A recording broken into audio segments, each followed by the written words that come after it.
Assalamualaikum warahmatullahi wabarakatuh, and good afternoon, students. So today we are having meeting 14, yeah, and it means that there are two meetings left before one meeting left before the final test, ya. Jadi ini meeting ke-14 dan tersisa satu meeting lagi sebelum UAS. Nah, in this meeting we will learn the tips and tricks of reading section, the last section of TOEFL test. We have three skills here. The first one is answer stated detail and answer unstated detail, as well as the pronoun referent. Jadi ada tiga skill yang kita pelajari hari ini, yaitu answer stated detail. Let me check the recording. Okay. Unstated detail dan pronoun referent. Nah, tiga ini adalah tips dan triks yang wajib dipelajari sehingga saat mengerjakan TOEFL, khususnya di reading section, itu bisa berjalan dengan baik, ya. Nah, without further ado, let's proceed to the first skill. Jadi skill yang ketiga. Nah, yang pertama atau skill yang ketiga adalah answer stated detail questions correctly. Nah, stated detail ini di sini bisa kita artikan sebagai pertanyaan yang membutuhkan jawaban yang detail, gitu, detail yang tertulis. Nah, stated ini kan kalau kita artikan bisa kita artikan sebagai dikatakan atau tertulis, ya. Jadi menjawab pertanyaan, detail pertanyaan yang tertulis. Nah, ini lumayan mudah, ya. Jadi kalau Anda pas mengerjakan reading session nanti, kalau ada pertanyaan kayak gini, kerjakan yang seperti ini dulu. Nah, di sini model pertanyaannya itu yang seperti apa? Yaitu one piece of information. Jadi sebuah informasi. Contohnya gini, ada teks R.A. Kartini, gitu. Nah, kalau stated detail questionnya itu kayak contohnya tanggal berapa R.A. Kartini lahir. Nah, itu kan stated detail. Nah, pasti langsung ada di teksnya. Nah, lalu dia itu jawabannya itu given in order, ya, urut. Maksudnya umpama pertanyaan seperti ini muncul di nomor 1, berarti ya itu masih di teks yang awal-awal, gitu. Kalau muncul di nomor 5 atau nomor 4, berarti muncul di teks yang akhir-akhir, begitu maksudnya, ya. And the correct answer is often a restatement, expresses the same ideas but words are not exactly the same. Nah, jadi seperti di listening pun, ya, jawaban di reading pun itu sama. Dia berupa sinonim seperti itu. Jadi informasinya sama tapi bentuk katanya itu berbeda atau berupa restatement, seperti parafrase gitulah, ya. Nah, let's proceed to the example. Nah, jadi ini contohnya. The passage indicates that Jamestown bla bla bla bla bla. Nah, ini kan sudah jelas ada kata Jamestown, atau bacaan di atas menunjukkan bahwa Jamestown. Nah, kalau ada kayak gini ya berarti kita langsung cari yang ada kata Jamestown-nya, ya. Nah, di sini kita lihat dia muncul di kalimat pertama. Berarti dibaca di satu kalimat ini, lalu dicocokkan dengan pilihan jawaban.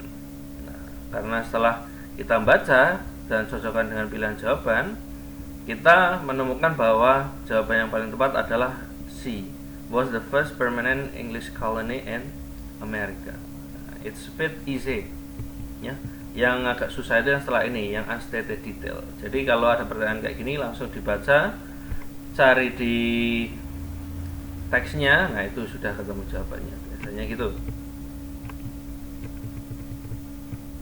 Okay, this question asks what the passage indicates about Jamestown. Nah, jadi pertanyaan ini menanyakan informasi tentang Jamestown, ya.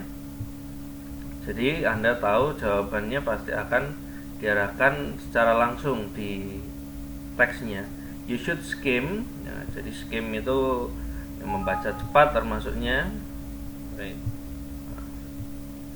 Dan temukan bagian yang mendiskusikan Jamestown, gitu, ya. To make it sure, let's check the dictionary. Skim. Skim. Okay, move quickly, ya. Nah, move quickly. Jadi kita baca secara cepat. And then tadi sudah dicari bagian yang ada gemstone-nya, lalu ditentukan yang mana yang miripnya. Oke, kalau ini yang komputer we don't need to discuss because we will focus on the paper test. Okay, so the kinds of questions, nah, jadi jenis-jenis pertanyaannya itu akan seperti ini. Apakah according to the passage, bla bla bla, it is stated, the passage indicates that, nah, gitu. Which of the following is true? Jadi tipe-tipe pertanyaan kayak gini yang mengarah pada stated detail. Nah, cara menjawabnya itu gimana? Choose a keyword. Nah, keywordnya, kata kuncinya itu mana? Tadi kan gemstone ya. Lalu skim, carilah bagian yang dibutuhkan. Nah, yang ketiga, bacalah kalimatnya yang mengandung kata kuncinya. Lalu nomor 4, eliminate, ya, hilangkan jawaban yang salah dan pilihlah jawaban yang paling benar. Okay. The skill is quite simple. Yeah. Now let's move on to the next skill. Skill number 4, find unstated details. Nah, ini lebih sulit dari yang stated details karena di sini yang kita cari adalah yang tidak tertulis, gitu. Nah, kemungkinannya sudah saya linggari di sini. Karena ada 4 pilihan jawaban, ya, jadi kemungkinan yang muncul adalah 3 jawaban yang benar dan 1 yang tidak benar, atau ya ada 3 jawaban yang benar dan 1 yang tidak disebutkan. Nah, jadi contohnya di bawah ini yang merupakan karakteristik macan seumpamanya, kecuali, nah kayak gitu, ya. Yang pertanyaan kecuali-kecuali itu yang seperti ini, find unstated details. Nah, contohnya di sini, which of the following is not true about the word gadget. Nah, ini kan kita cari yang tidak benar ya, maka berarti otomatis ini, so 3 answer are true and 1 answer is not. Nah, kalau di sini pertanyaannya tidak benar, berarti kemungkinan 3 jawaban adalah benar dan 1 salah, gitu ya. Nah, maka dari itu cara menjawabnya adalah you should look for the word gadget. Nah, kita pertama cari kata gadget di teksnya, lalu temukan informasi yang tidak benar, kayak gitu. Nah, ini kan kata kuncinya adalah gadget ya. Kita cari gadget itu ada di kalimat baris berapa gitu. Nah, perlu diketahui di sini sudah ada informasi bantuan ya. Line 5 itu berarti di baris ke-5, 10 itu baris ke-10. Nah, di sini kita nemu bahwa gadget itu ada di baris ke 3. Ini 1, 2, 3, 4, 5 ya. 3 kalau kita urutkan dari atas. Dan tidak ada kalimat gadget lagi, berarti kita baca kalimat di situ. Lalu dicocokkan dengan pilihan jawabannya. Nah, kalau belum nemu, biasanya tips dari saya adalah kalau kayak gini dicocokkan per pilihan jawabannya. Jadi jangan membaca seluruh teks ya, itu akan sangat wasting time, menghabiskan waktu. Ini untuk yang komputer. Nah, tipe-tipe pertanyaan seperti ini itu munculnya kayak gini. Which of the following is not stated? Yang mana di bawah ini yang tidak tertulis? Is not mentioned, tidak disebutkan. Is not discussed, tidak dibahas. All of the following are true except, nah, di bawah ini itu benar semua kecuali. Nah, jadi ini mencari jawaban yang kecuali. Untuk menjawabnya kita harus yang pertama pilihlah kata kunci tadi ya. Lalu scan untuk keywordnya, ya, scan. Jadi tiap kita nemu keyword tadi kita baca kalimatnya gitu, ya. Yang ketiga dibaca. Yang keempat, carilah jawaban yang benar menurut teksnya dan hilangkan kalimat tersebut gitu. Karena kan 3 benar 1 salah biasanya gitu. 5, pilihlah jawaban yang tidak benar dan tidak dibahas di teks gitu. Next, the last material, the last skill. 5, Find pronoun reference. Nah, di sini itu ada kata referen atau referensi dan pronoun itu kata ganti. Nah, di sini pertanyaannya sangat simple. Jadi kita hanya perlu mencari seumpama kata they itu merujuk pada, nah kayak gitu. Seumpama the word they refers to, the word it refers to. Nah, kata it itu merujuk pada gitu.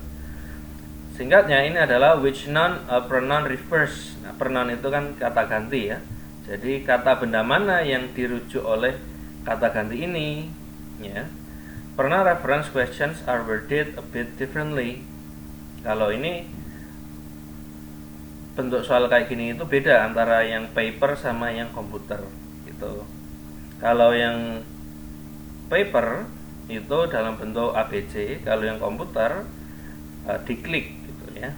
Tapi kita tidak bahas komputer ya. Lalu strategi umumnya itu in a pronoun reference question, it is important to understand that a noun is generally used first in a passage and pronoun that refers to it comes after. Jadi biasanya itu yang dicari pronounnya itu, yang dicari referennya itu ada di kalimat sebelumnya. Maka kita harus paham apakah kalimat sebelumnya itu merujuk pada kata they atau it atau him atau he, nah, pada pronoun ya. Nah, penting bagi kita untuk mengetahui pronounnya itu apakah singular atau plural. Nah, contohnya ini. Kalau they berarti kan dia plural ya atau jamak karena they itu kan mereka. Nah, mereka kan lebih dari satu ya. Berarti kita carinya kata-kata yang lebih dari satu. Kalau seumpamanya it ya. It itu kan satu ini. It kan singular atau tunggal ya. It itu kan bisa dia, bisa itu.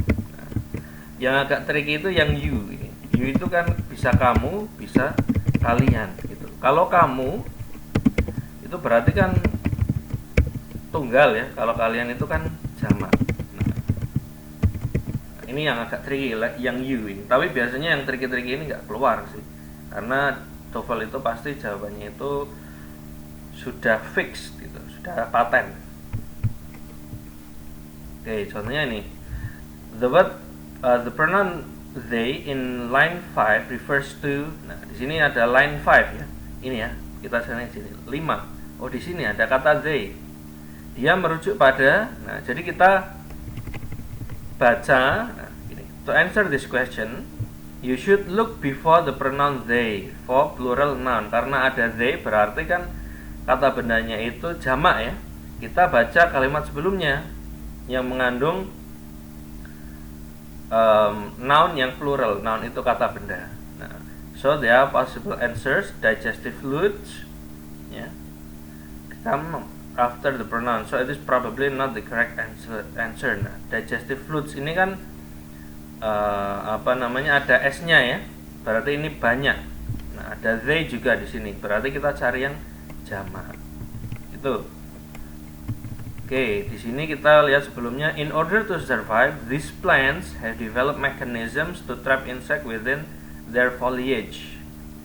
They have digestive fluids to obtain necessary nitrogen from the insects. Nah, ini cukup mudah ya. They ini pasti kan merefer ke yang sebelumnya dibahas gitu. Ya, karena yang sebelumnya dibahas ini adalah tanaman-tanaman ini, ya berarti otomatis kita merujuknya ke tanaman ini, bukan humid areas, karena sebelumnya tidak ada humid areas ini. Apakah insect itu untuk menangkap, menjebak serangga ya, digestive fluids ini keluarnya. Berarti kita baca sebelumnya. Informasi sebelumnya itu bahas tentang apa? Nah, itu berarti jawabannya. Oke. Ini yang komputer. Nah, tiba-tiba pertanyaannya adalah ini, pronoun apa pada baris mana merujuk pada gitu. Jadi cara menjawabnya adalah carilah pronoun di teks, lihatlah kata ganti sebelum kata benda yang nyambung dengan kata gantinya. Ya intinya dibaca kalimat sebelumnya gitulah ya. lalu dicocokkan apakah dia singular atau plural gitu. Itu yang paling penting ya. Kalau yang dicari itu singular ya kita cari yang singular. Kalau yang dicari itu plural ya berarti kita plural gitu. Well, okay, I guess that's all for today's material. Nah, untuk latihannya silakan kerjakan halaman 395 ya. 395 1 sampai ini ya 19, tapi ini enggak semua ya. 1 sampai 19. 19-nya itu enggak dikerjakan karena disuruh klik. 10 enggak. Lalu 5 juga enggak. Berarti 1 2 3 4 ya. Yang ada multiple choice-nya. 6 7 8 9 11 13 14 16 17 dan 18 saja. Oke, I guess that's all students for today. Silakan dikerjakan. Jika ada pertanyaan tuliskan di kolom komentar. Thank you very much. Good luck and wassalamualaikum warahmatullahi wabarakatuh.